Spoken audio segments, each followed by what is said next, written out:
જે અન્ન હોય શુદ્ધતા પવિત્રતા પૂર્વક રાંધી અને ઠાકોરજીને ધરીને મહાપ્રસાદ લઈએ. એનું કારણ પ્રભુને આપણે ત્યાં સાત્વિક પદાર્થો ભોગ ધરવામાં આવે છે. તામસી પદાર્થો પ્રભુને આપણે ભોગ ધરતા નથી. મને કોઈ પ્રશ્ન પૂછ્યો હતો કે આપણે પુષ્ટિ માર્ગમાં આપણે લસણ ડુંગળી આ બધું કેમ નથી ખાતા? વૈષ્ણવ ભાવથી કહેતા હોય એમાંથી દુર્ગંધ મારે અને પ્રભુને પરિશ્રમ થાય સેવાના સમયમાં. અને તામસી છે. તામસી કયા અર્થમાં? એના પર હમણાં સંશોધન થયું છે. કેવલ પુષ્ટિ માર્ગમાં નહીં, જૈન ધર્મમાં અને જેટલી સાત્વિક સાધુ સંન્યાસી પરંપરાઓ છે આ બધામાં એનો નિષેધ બતાવ્યો છે. સ્કંદ પુરાણમાં આ વાતનો ઉલ્લેખ કરવામાં આવ્યો છે કે દેવ અને અસુરોનો જ્યારે સંગ્રામ થયો ત્યારે અસુરોની જે રક્તની બૂંદો પૃથ્વી પર પડી એમાંથી આ ડુંગળીને લસણની ઉત્પત્તિ થઈ છે. અને તામસી કયા અર્થમાં? તો કે વધારે પડતું આ ડુંગળી ઇત્યાદિનું સેવન કરે એનાથી શરીરમાં શુક્રનું વર્ધન થાય અને માણસની કામોત્તેજના એનાથી વધે છે. ઠાકોરજીની સેવાના સમયમાં તામસી એવા ખરાબ વિચારો મનમાં આવે છે, એ અર્થમાં તામસી પદાર્થ કયા છે. અને એટલા માટે સાત્વિક પરંપરાઓમાં એનો નિષેધ કરવામાં આવ્યો છે. આ દરેક વસ્તુ છાંદોક્ય ઉપનિષદમાં બહુ વિસ્તારથી બતાવી છે. શું ખાવું જોઈએ, શું ન ખાવું જોઈએ, કેમ ના ખાવું જોઈએ. તો ટૂંકમાં સમજાવું, અન્નનું શુદ્ધિકરણ. બીજી વસ્તુ પાત્રોનું શુદ્ધિકરણ.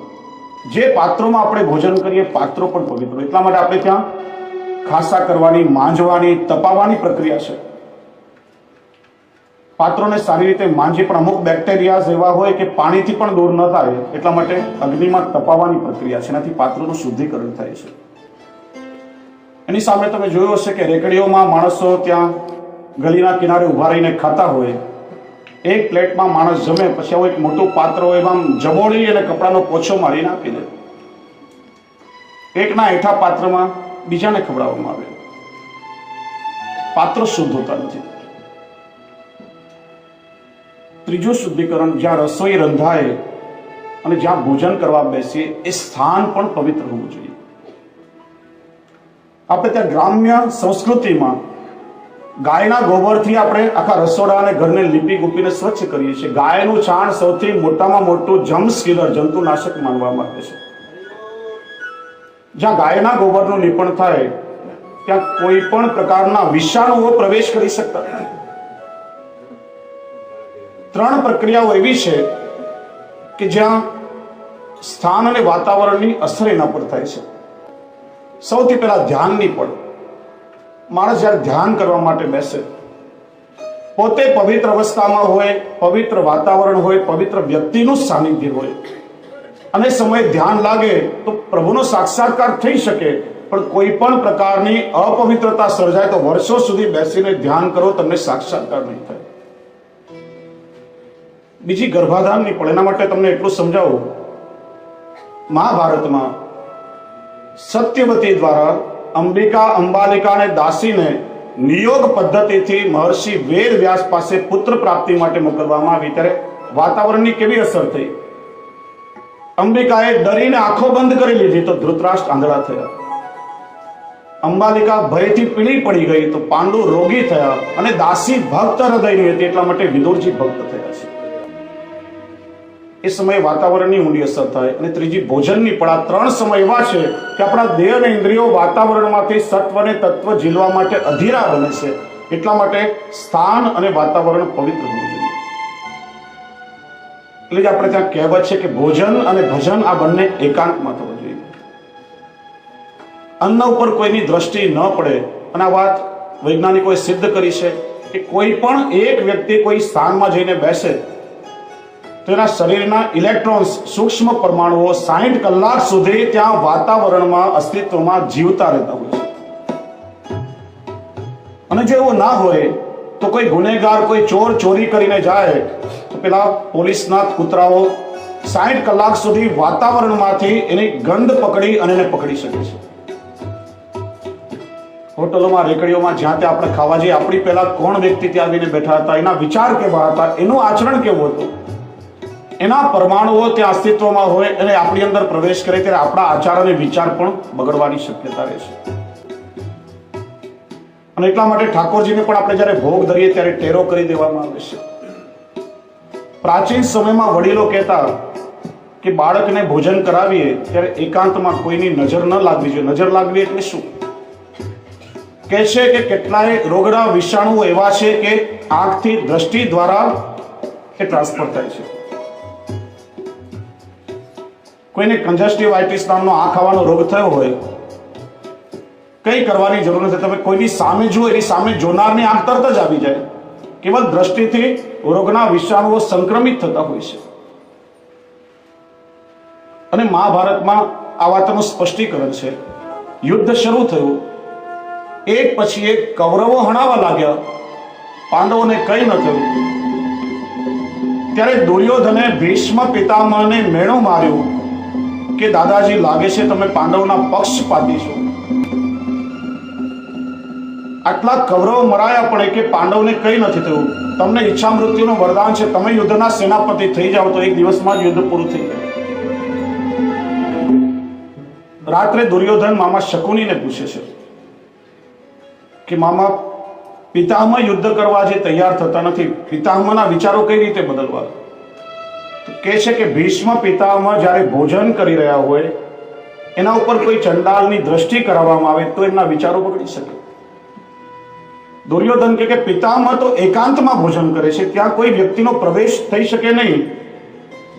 દુર્યોધને કહ્યું કે બીજા કોઈની ક્યાં જરૂર છે, તારી પોતાની બુદ્ધિ જેના જેવી છે, અને તું તો એમનો પ્રપૌત્ર છે, તને જવામાં તો કઈ વાંધો નથી. બીજા દિવસે ભીષ્મ પિતામહ ભોજન કરી રહ્યા હતા અને દુર્યોધને જઈને કેવલ એમના અન્નમાં દ્રષ્ટિ કરી છે અને એનાથી પિતામહના વિચારો બદલાયા કે આવતીકાલે હું યુદ્ધનો સેનાપતિ થઈશ, પાંડવ રહેશે અથવા તો હું રહીશ. એટલા માટે ભોજન અને ભજન પવિત્ર અને એકાંત સ્થાનમાં થવા જોઈએ. સ્થાનનું શુદ્ધિકરણ. અને ચોથી અને પાંચમી પવિત્રતા, રસોઈ બનાવનાર વ્યક્તિ અને રસોઈ પીરસનાર વ્યક્તિ એ પણ પવિત્ર અવસ્થામાં હોવી જોઈએ. એટલા માટે આપણે ત્યાં માસિક, સૂતક, વર્ધી આ બધા આશૌચમાં રસોડામાં પ્રવેશ થતો નથી, પવિત્ર સ્થાનોમાં જઈ શકાતું નથી. એનું કારણ છે, માથાના જે વાળ છે એ વાતાવરણમાંથી એનર્જી કલેક્ટ કરે છે, ઉર્જા ગ્રહણ કરે છે. એ ઉર્જા આપણા નાના મગજમાં સ્ટોર થાય છે. ખાસ કરીને વૈષ્ણવ અને બ્રાહ્મણ પરંપરામાં આપણે શિખા રાખીએ છીએ. એનું કારણ જ એ છે કે પ્રાચીન સમયમાં નોટબુક, કાગળ, પેન્સિલ, આજે પેલા કોમ્પ્યુટર એવા કોઈ સાધનો નહીં હતા.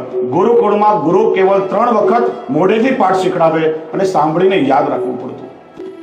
માથાના વાળ ઉર્જા કલેક્ટ કરે છે, નાનું મગજ હોય એમાં સ્ટોર થાય છે. કંપની પરિવર્તન આવ્યું, કોઈના સ્વભાવમાં ઉગ્રતા આવી, કોઈને ખરાબ વિચારો આવવા લાગ્યા, કોઈને ખરાબ સપનાઓ આવવા લાગ્યા. પ્રશ્ન તો કે બધામાં એક સાથે પરિવર્તન આવવાનું કારણ શું? પછીનું મૂળ શોધાયું.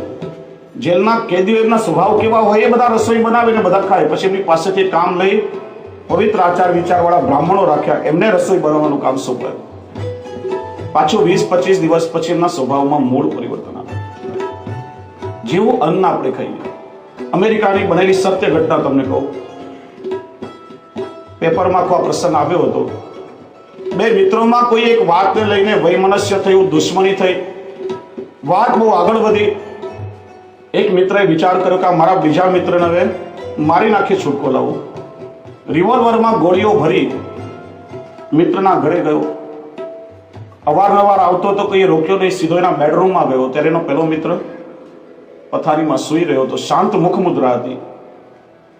ખિસ્સામાંથી રિવોલ્વર કાઢી પણ વિચાર થયો કે મારું શા માટે નહીં, મારું તો મારું શું બગાડશે. રિવોલ્વર પાછી ખિસ્સામાં મૂકી બહાર આવીને પોર્ચમાં બેઠો. ખિસ્સામાંથી એક ચીરોટ કાઢીને સળગાવી. જ્યાં ચીરોટના 2-4 શ્વાસ લીધા ત્યાં તરત જ એના વિચાર પાછા બદલાયા. મિત્રના બેડરૂમમાં આવી રિવોલ્વર કાઢી ધડાધડ ગોળીઓ છોડી અને સૂતેલા મિત્રને ખલાસ કરી નાખ્યો. સામે ચાલીને પોલીસમાં સરેન્ડર થઈ ગયો. પોલીસે પૂછ્યું ત્યારે કબૂલ કર્યું કે એક સમયે નહીં મારવાનો વિચાર મારા મનમાં આવ્યો હતો, પણ જેવી મેં ચીરોટ પીધી એવા તરત જ મારા વિચારો પાછા બદલાયા અને પછી એને મારવાનો વિચાર ઉત્પન્ન થયો. જેવા પ્રકારનો ભોજન આપણે કરીએ, જેવો ખોરાક આપણે લઈએ, એમાંથી જ આપણું મન નિર્મિત થાય છે અને એવા જ વિચારો આપણી અંદર આવે છે. આપણી સમગ્ર જીવન શૈલી ઉપર એનો પ્રભાવ પડે છે. એટલે શ્રી મહાપ્રભુજીએ બહુ સુંદર પ્રકાર બતાવ્યો છે કે શુદ્ધતા અને પવિત્રતા પૂર્વક ઘરમાં સામગ્રી સિદ્ધ કરી ઠાકોરજીને ધરીને મહાપ્રસાદ લો. હું તમને એક વાત કહું, વધારે નહીં, ખાલી એક્સપેરિમેન્ટ, ખાલી પ્રયોગ કરવા માટે 1 મહિના સુધી તમે લોકો બધું બહારનું ખાનપાન છોડીને ઠાકોરજીને ધરીને લો. 1 મહિનો ખાલી પ્રયોગ કરી જો. સ્વયં તમને અનુભવ થશે કે તમારા જીવનમાં કેટલો બદલાવ આવ્યો છે, તમારા વિચારોમાં કેવો બદલાવ આવ્યો છે, સ્વભાવમાં કેવું પરિવર્તન આવ્યું છે. સ્વયં તમને અનુભૂતિ થશે, મારે કંઈ કહેવાની આવશ્યકતા નથી. અને એ જ વાત અહીંયા શરીરાચરણ સમજાવે છે કે મન પણ શુદ્ધ હોય. ઠાકોરજીની ભાવના કેવી રીતે કરવી? મનમાં જો લૌકિક વિષય અને વિચારો આવે તો પછી ભાવના થઈ શકે જ નહીં. મન શુદ્ધ હોય તો જ પ્રભુની લીલા ભાવનાઓ હૃદયમાં સ્ફુરાયમાન થાય. તો આ 4 વસ્તુનું શુદ્ધિકરણ શરીરાચરણ બતાવે છે. આગળ શરીરાચરણ આજ્ઞા કરે છે, નહીં સાધન સંપત્ત્યા હરિસ્તુષ્યતિ કદાચન ભક્ત્યાનામ દૈન્યમેવેકમ હરિતોષણ સાધનમ. વૈષ્ણવના આગલા કર્તવ્ય વિશે શરીરાચરણ નિરૂપણ કરે છે. વૈષ્ણવ કોને કહેવાય? કે જેના મુખ ઉપર દીનતાના ભાવ છલકાતા હોય. નહીં સાધન સંપત્ત્યા હરિસ્તુષ્યતિ કરિચિત ભક્તાનામ દૈન્યમેવેકમ હરિતોષણ સાધનમ. પ્રભુ કોઈ સાધન સંપત્તિથી રાજી થતા નથી, પણ પ્રભુ પ્રસન્ન થાય છે ભક્તના હૃદયના દૈન્ય ભાવથી. દીનતા એટલે હીનતા નહીં, પણ એક ધૂળની રજકણ પણ આપણને કચરી શકે એટલા દીન અને નમ્ર બનીને વૈષ્ણવે વ્યવહાર કરવો જોઈએ. શરીરાયજી અહીંયા કેવળ દીનતાનો ઉપદેશ આપતા નથી, પણ એ દીનતાનો સિદ્ધાંત પોતાના જીવનમાં ચરિતાર્થ કરાવી બતાવ્યો છે. શરીરાયજી શિક્ષા સાગર, કૃપા સાગર, એમ દીનતા સાગર પણ કહેવાય છે. પ્રસંગ આવે છે નાથદ્વારામાં શ્રી વિઠ્ઠલનાથજીના મંદિરમાં શ્રી હરિરાયચરણ બિરાજે અને આપનો નિત્યનો વૈષ્ણવ સાથે સત્સંગ કરવાનો એક પ્રકાર. અને સત્સંગ થાય એવો અલૌકિક ભગવદ રસ એમાં વરસે. અને સત્સંગ પછી વૈષ્ણવ જ્યારે પોતપોતાના ઘરે જતા હોય ત્યારે એ ભગવદ રસમાં તરબોળ થઈ એનું ચરવણ કરતા, કોઈ નૃત્ય કરતો હોય, કોઈ ઝાંઝ વગાડે, કોઈ કીર્તન કરતા કરતા પોતપોતાના ઘરે જાય. આસપાસમાં બીજા થોડા પરિવારો રહે. આ વૈષ્ણવનો અવાજ થાય એટલે રાત્રે પેલા બધાની ઊંઘ બગડે. અને એકવાર આવીને શ્રી હરિરાયજીને વિનંતી કરી કે મહારાજ આપના સેવકોને સમજાવો કે રાત્રે કીર્તનો કરે, ઝાંઝ વગાડે, નાસ્તા કૂદતા પોતપોતાના ઘરે જાય, એનાથી અમારી ઊંઘ બગડે છે. શ્રી હરિરાયજી આજ્ઞા કરી, ચોક્કસ અમે સમજાવશું. ને બીજે દિવસે સત્સંગ થયો. શ્રી હરિરાયચરણના એવા વચનામૃતો થયા અને એનું ચરવણ કરતા કરતા એ રસમાં તરબોળ થઈ વૈષ્ણવ કીર્તન કરતા, નૃત્ય કરતા પોતપોતાના ઘરે જતા હતા. અને શ્રી હરિરાયજી ત્યાં પધાર્યા તો આપણે શું દર્શન કર્યા કે ગોવર્ધનોદ્ધરણ શ્રીનાથજી બાબા છે ચકનિયા બનીને વૈષ્ણવની મંડળીમાં નૃત્ય કરી રહ્યા છે. અને દર્શન તથા શ્રી હરિરાયજીએ વૈષ્ણવને સાષ્ટાંગ દંડવત કર્યા. હો વારી ઇન વલ્લભી અન પર મેરે તન કો કરો બિચવના શીશ ધરો ઇનકે ચરણ પર. ધન્ય છે વારી જાઉં આ ભગવદી વૈષ્ણવ ઉપર અને એમના બિરાજવા માટે મારા તનનું આસન બિછાવી દઉં, મારો ચરણના મસ્તક ઉપર નમાવી દઉં. જગત આખાનો ઇતિહાસ તમે તપાસી જુઓ. કોઈ ધર્મ કે સંપ્રદાયના શિષ્યો કે અનુયાયીઓએ પોતાના ગુરુના ચરણમાં ભાવ ઉર્મિઓ પ્રગટ કરી હશે, પણ કોઈ આચાર્ય કે ગુરુએ પોતાના સેવકોના ચરણમાં પોતાનો ભાવ પ્રગટ કર્યો એકમાત્ર પુષ્ટિ માર્ગમાં શ્રી હરિરાય પ્રભુ ચરણ થયા. એ દીનતાનો સિદ્ધાંત ચરિતાર્થ કરાવી બતાવે છે. દીનતા ક્યારે આવે? કે જ્યારે આપણી અહંતા અને મમતાનું પ્રભુને સમર્પણ થાય ત્યારે જીવમાં દીનતા આવે છે. અહંતા અને મમતા એ આપણને પ્રભુ સુધી પહોંચવા દેતા નથી. જીવ અને પ્રભુની કઈ વચ્ચે બહુ લાંબુ ડિસ્ટન્સ નથી, 2 આંગળની જ દૂરી છે. એ છે આપણી અંદર રહેલા રજોગુણ અને તમોગુણ, આપણી અહંતા અને મમતા. એ જીવાત્મા અને પરમાત્માના મિલનમાં અવરોધ કરે છે. અને એટલા માટે બંનેનું સમર્પણ થવું જરૂરી છે. અહંતા એટલે હું, કહ્યું તો આઈ ઇઝ ઓલવેઝ કેપિટલ. બીજા કરતા પોતાની જાતને આપણે ઊંચી માનીએ, શ્રેષ્ઠ માનીએ, એનું નામ છે અહંતા. અને અહમ પ્રભુને ક્યારે પણ ગમતો નથી. નાથદ્વારાની બનેલી ઘટના છે. 150-150 વર્ષ પહેલાની આ વાત છે. કોઈ એક ગરીબ વૈષ્ણવ એક ભાઈ એને એક કોડી એક પૈસો ભેગો કરી અને મનમાં એવો મનોરથ કર્યો કે જ્યારે હું નાથ દ્વારા જઈશ ત્યારે શ્રીજી બાવાની ફૂલ મંડળી કરાવીશ. એ વૈષ્ણવભાઈ ત્યાં આવી કૃષ્ણ ભંડારમાં વિનંતી કરી, ફૂલ મંડળીનો મનોરથ કર્યો અને ત્યાં કોઈ અહંકારી કોઈ કરોડપતિ શેઠ આવીને समाधानीजीने कहे कि आज दूसरे और किसी का मनोरथ नहीं होना चाहिए, आज तो दिन भर की सेवा मेरे तरफ से ही होगी. પેલી ગરીબ વૈષ્ણવના ફૂલ મંડળીના ફૂલ વિખેરાઈ ગયા. પેલા શેઠની મનોરથની તૈયારીઓ થવા લાગી કે છે દિવસે જ્યારે સમયના તિલકાયત મહારાજ શ્રી રાજભોગ ધરવા માટે પધાર્યા ત્યારે શ્રીજી બાબાએ સ્વયં આજ્ઞા કરી કે આ અહંકારી શેઠ જ્યાં સુધી નાથદ્વારાની હદની બહાર નહીં જાય ત્યાં સુધી હું રાજભોગ રખવાનો નથી. અરે મહારાજશ્રીએ દરવારને દ્વારપાળને આજ્ઞા કરી અને સમય તો વૈષ્ણવમાં એવો ભાવ પણ હતો. પ્રસંગ લખેલો છે, દ્વારપાલ કાન પકડીને શેઠને નાથદ્વારાના હદની બહાર લઈ ગયા ત્યારે જ ઠાકોરજીએ રાજભોગ રખ્યો છે. ભક્તિમાં અહંકાર હોય તો પણ પ્રભુ એને સ્વીકારતા નથી. આગળ આપણે ચર્ચા કરશું. 20 પ્રકારના નાના મોટા મદ શ્રી હરિરાચરણ બતાવે છે. પણ અહમ એ ભક્તિ માર્ગમાં સૌથી મોટો બાધક છે. કોઈને જ્ઞાનનો અહંકાર, કોઈને જુવાનીનો મદ, કોઈને શરીરના બળનો અહંકાર, કોઈને પોતાના સ્વરૂપનો અભિમાન, કોઈને સત્તાનો અભિમાન, કોઈને સંપત્તિનો અભિમાન. જ્યારે જ્યારે કોઈને અહમ થાય છે ત્યારે પ્રભુ અપ્રસન્ન થાય છે. ભગવાનને અહમ ગમતો નથી. રાવણ કઈ સામાન્ય વ્યક્તિ નતો, સમર્થ હતો, જ્ઞાની હતો, દેવોને પણ પોતાના વશમાં કર્યા હતા.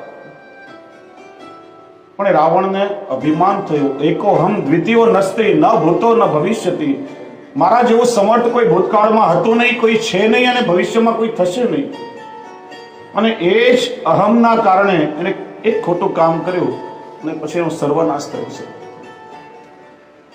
ઇન્દ્રને સત્તાનો અહમ થયો અને ત્યારે ભગવાને ગોવર્ધન ધારણ કરીને ઇન્દ્રનું અભિમાન પણ તોડ્યું છે. ભગવાનને ક્યારેય કોઈનો અહમ ગમતો નથી. અને જ્યારે જ્યારે મનમાં અહમ થાય ત્યારે સમજવાનું કે હવે આપણું પતન બહુ નજીકમાં છે. વૈષ્ણવે હંમેશા અહંકારથી બચવું જોઈએ. વાર્તા સાંભળી હતી કે બહુ સારો શિલ્પકાર, મૂર્તિકાર એવી આબેહૂબ મૂર્તિઓ બનાવે એમ લાગે કે હમણાં એ વાત કરશે. અને એનો એક મિત્ર બહુ સારી કુંડલી બનાવે, એની ભવિષ્યવાણી ક્યારે પણ ખોટી ના પડે. એકવાર પેલા એના મિત્રએ એના ગ્રહ નક્ષત્ર માંડીને એનું જ્યોતિષ જોયું. એના મન ઉપર થોડી ચિંતાની રેખાઓ દેખાઈ. એટલે પછી શું થયું કે મારા જ્યોતિષના ગણિત પ્રમાણે આજથી 25 દિવસ પછી અમુક દિવસે આટલા સમયને આટલા મિનિટે યમના દૂતો આવીને તને લઈ જશે, તારું મૃત્યુ નક્કી છે. અત્યાર સુધી મારું ગણિત ક્યારેય ખોટું થયું નથી. એટલે તમે ઉપાય શું? એક ઉપાય છે, તું આટલો ઊંચો શિલ્પકાર છે, 25 દિવસનો સમય છે, તારા જેવી આબેહૂબ 8-10 બીજી પ્રતિમાઓ બનાવી લે અને બરાબર આ સમયે આસપાસ પ્રતિમાઓ બેસીને તું પણ એક મૂર્તિની જેમ બેસી જજે. બસ થોડો સમય, એ સમય નીકળી જશે તો તને બીજી 100 વર્ષની આવડતા મળશે. પેલો મૂર્તિકાર કામમાં લાગી ગયો અને દિવસોમાં આબેહૂબ બિલકુલ પ્રત્યક્ષ પોતાના જેવી એને 10-12 પ્રતિમાઓ બનાવી લીધી. પેલા જ્યોતિષ મિત્રએ કહ્યું હતું એ નક્કી સમયે આસપાસમાં એ પ્રતિમાઓને ગોઠવીને પોતે પણ એમને મૂર્તિની જેમ બેસી ગયો. યમના દૂતો લેવા આવ્યા. ધર્મરાજના દૂતો એટલે અધર્મ કરી શકે નહીં. એક માણસને લઈ જવાનું હતું પણ એ તો એક સરખા 10-10 દેખાય છે. કોને લઈ જાય? ખોટા માણસને લઈ જાય તો અધર્મ થાય. મુંજાયા, યમરાજ પાસે આવ્યા. યમરાજ પોતે આવ્યા, એ પણ વિચારમાં પડ્યા કે એક સરખા 10 એમાંથી કોને લઈ જવા. બ્રહ્માજી પાસે ગયા. બ્રહ્માજી આવ્યા. બ્રહ્માજી કહે કે હું પણ એક સરખા 10 આવા ઘડી શકતો નથી, કરવું શું? સમય જઈ રહ્યો છે. બધા ભગવાન પાસે આવ્યા. ભગવાન પધારે. ભગવાને કહ્યું, ક્યાં છે મૂર્તિકાર શાબાશી આપવાનું મન થાય છે. આટલા સુંદર આવી રચના તો બ્રહ્મા પણ કરી શકતા નથી. અત્યારે મારી પાસે હોય તો મને શાબાશી આપો. પેલો કે મહારાજ આ રહ્યો, મેં આ મૂર્તિઓ બનાવી છે. ભગવાન કે ચાલ બેટા, તને તો લેવા આવ્યા છીએ, તારું જ કામ છે અમારે. મેં કર્યું, હું કરું એવું મનમાં થયું એટલે જીવ ગયો. હું એ ભક્તિ માર્ગમાં સૌથી મોટો બાધક છું. હું કરું એ જ અજ્ઞાનતા. શકટનો ભાર જેમ શ્વાનતા નહીં. બળદગાડી છે, પેલા કૂતરું ચાલતું હોય તો એ કૂતરું એમ સમજે કે આખા બળદગાડાનો ભાર હું જ ઉપાડીને ચાલું છું. અહમ એ ભક્તિ માર્ગમાં બાધક છે. અને બીજું પરિબળ છે મમતા.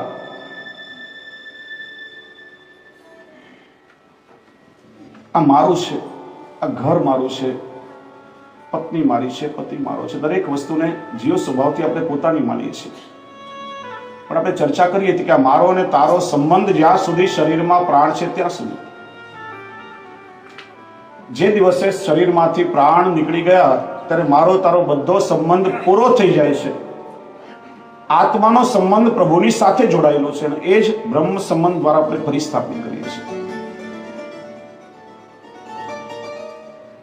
ગોસ્વામી તુલસીદાસજી થયા. યુવાનીમાં જ્યારે એમના લગ્ન થયા ત્યારે એમની પત્ની રત્નાવલી ઉપર એમને બહુ જ આસક્તિ. ક્ષણ માત્ર પણ એ પત્ની વગર રહી શકે નહીં. એકવાર એ રત્નાવલીને પિયરે જવાનો પ્રસંગ આવ્યો. તુલસીદાસજીથી એનો વિરહ સહન થયો નહીં. એક અંધારી તોફાનની વરસાદની રાત, વીજળીના કડાકા ભડાકા થાય, પ્રગાઢ અંધકાર સર્જાયો, અનરાધાર વરસાદ વરસે અને પત્નીનો વિરહ થતા એ પત્નીને મળવા ઘરમાંથી નીકળી પડ્યા. કાદવમાં પડતા આકડતા પરિશ્રમ કરીને નદી કિનારે આવ્યા. નદીમાં પૂર આવ્યું હતું. એક શબ એક મળદો તણાઈને આવી રહ્યો હતો. ક્ષણિક વીજળીનો ચમકારો થયો અને મળદાને લાકડું સમજી પાણીમાં કૂદી પડ્યા. એના સહારે તરીને નદી પાર કરી. જો વિષ્ણુ, કાગડો હોય એને દિવસે દેખાય, રાત્રે દેખાતું નથી. ઘુવડ હોય એને રાત્રે દેખાય, દિવસે દેખાતું નથી. બંને અડધો અડધો સમય આંધળા બની જાય છે. પણ જે માણસને મોહ થાય છે, એને નથી દિવસે દેખાતો કે નથી રાત્રે દેખાતો, એ 24 કલાક આંધળો બની જાય, એને મોહાંધ કહેવાય. તુલસીદાસજીને મોહ થયો હતો. શબને લાકડું સમજી મહા મુશ્કેલીથી તરીને નદી પાર કરી. મુશ્કેલીઓનો સામનો કરીને પત્નીના મકાન પાસે આવ્યા. દરવાજા બંધ હતા. આગળ એક ઝાડ હતું. ઝાડ પર ચડીને અગાસીમાંથી પત્નીના મકાનમાં દાખલ થયા. અડધી રાત્રે રત્નાવલીને ઊંઘમાંથી જગાડી. રત્નાવલીએ બહુ ઠપકો આપ્યો. हाड मास की देह यह तापर जितनी प्रीति तिसु आदि जो प्रभु प्रीति तो अवश्य मिटत भव भीति. આ શરીર ઉપર તમને આટલો પ્રેમ છે, ચામડું કાઢીને જોશો તો હાડ માસનો લોચો ફક્ત છે, ધૂણા ઉત્પન્ન થશે. અરે આ શરીરને જેટલો પ્રેમ કરો છો એના કરતા અડધો પ્રેમ જો પ્રભુને કર્યો હોય તો ક્યારનાય તમને ભગવાન મળી ગયા હોત. તુલસીદાસજીને પત્નીનો સત્સંગ થયો. પત્નીની આટલી વાત એના હૃદયના તાર હલાવી નાખ્યા. ક્ષણમાં સંસારનો મોહ છૂટી ગયો. પ્રભુ પ્રાપ્તિના માર્ગે વળ્યા. આખો રામચરિત માનસ લખ્યો ગોસ્વામી તુલસીદાસ કહેવાય. મમતા એ ભક્તિ માર્ગમાં બાધક છે. માણસને સૌથી વધારે મોહ પોતાના શરીરમાં હોય છે. આ શરીર મારું છે. વિચારો કે આપણા શરીર ઉપર આપણું જો ચાલતું હોય, શા માટે માંદગી આવે, શા માટે વૃદ્ધાવસ્થા આવે, શા માટે મૃત્યુ આવે? કોઈને પણ બીમાર થવું, વૃદ્ધ થવું કે મરવું ગમે ખરા? આપણા શરીર ઉપર આપણું ચાલતું હોય તો તંદુરસ્ત યુવાન થઈને દીર્ઘકાળ સુધી આપણે કેમ જીવી શકતા નથી? આપણા શરીર ઉપર પણ આપણું ચાલતું નથી તો દુનિયામાં બીજે ક્યાં આપણું ચાલી શકતું છે? આપણે જીવ બુદ્ધિથી જે મમતા હોય છે અને એ જ માણસની અધોગતિ કરાવે છે. તો અહંતા અને મમતા બાધક છે અને અહંતા અને મમતાથી મોહ ઉત્પન્ન થાય છે અને મોહ એ માણસના દુઃખનું કારણ બને છે. કોઈ વ્યક્તિ કે કોઈ વસ્તુ માણસના દુઃખનું કારણ નથી બનતી, પણ એ વ્યક્તિ કે વસ્તુમાં રહેલો આપણો મોહ છે એ જ માણસના દુઃખનું કારણ બને છે. ઉદાહરણ આપીને સમજાવું. તમે કોઈ એક મકાનમાં રહેતા હો વર્ષો સુધી. આજે મકાન બીજાને વેચી નાખ્યું, રૂપિયા ગણીને લે કે ગઈકાલ સુધી જે મકાનમાં તમે રહેતા હતા આજે પડી ગયું, દુઃખ થાય ખરા? થાય દુઃખ? કદાચ 2 દિવસ પહેલા પડી ગયું હોત તો એટેક આવી ગયો હોત, કારણ કે મારું મકાન હતું, એમાં મોહ હતો. મકાન એ જ છે પણ હવે એમાં મોહ રહ્યો નહીં એટલે દુઃખનું કોઈ કારણ નથી. બીજું ઉદાહરણ બતાવું કે આખા દિવસમાં આપણે ટીવીના સમાચારોમાં, અખબારમાં કેટલાય લોકોના મરવાના સમાચાર સાંભળીએ છે. કોઈ દુર્ઘટનામાં, કોઈ બીમાર થઈને અનેક પ્રકારે લોકોના મરણ થાય છે. કોઈ દિવસ એક ટાઈમ આપણે જમવાનું પણ છોડી દીધું ખરા કે હવે આજે મારા દેશમાં 50 માણસ મરી ગયા, આજે મારે ભોજન નથી કરવું. પણ એ મરનારના લિસ્ટમાં કોઈ એક આપણું સ્વજન હોય, એનું નામ જો વાંચીએ પછી એક કોળિયો પણ મોઢામાં મૂકવો ગમતો નથી, દળ આંખમાંથી આંસુ વહેવા લાગે, કારણ કે મોહ રહેલો છે. વ્યક્તિ કે વસ્તુ એ દુઃખનું કારણ નથી, પણ વ્યક્તિ કે વસ્તુમાં રહેલો આપણો જે મોહ છે ને એ માણસના દુઃખનું કારણ બને છે. એટલા માટે શ્રી હરિરાયચરણ આજ્ઞા કરે છે કે અહંતા ને મમતા તમે છોડો, દીનતા પ્રાપ્ત કરો. દૈન્યમ હરિતોષણ સાધન, દીનતાથી જ પ્રભુ પ્રસન્ન થાય છે. અને એટલા માટે ભક્ત કવિ દયારામભાઈ એક બહુ સુંદર પદ આપણને બતાવે છે કે વૈષ્ણવ નથી થયો તું રે સિદ્ધ ગુમાનમાં ગુમે, વૈષ્ણવ નથી થયો તું રે હરિજન નથી થયો તું રે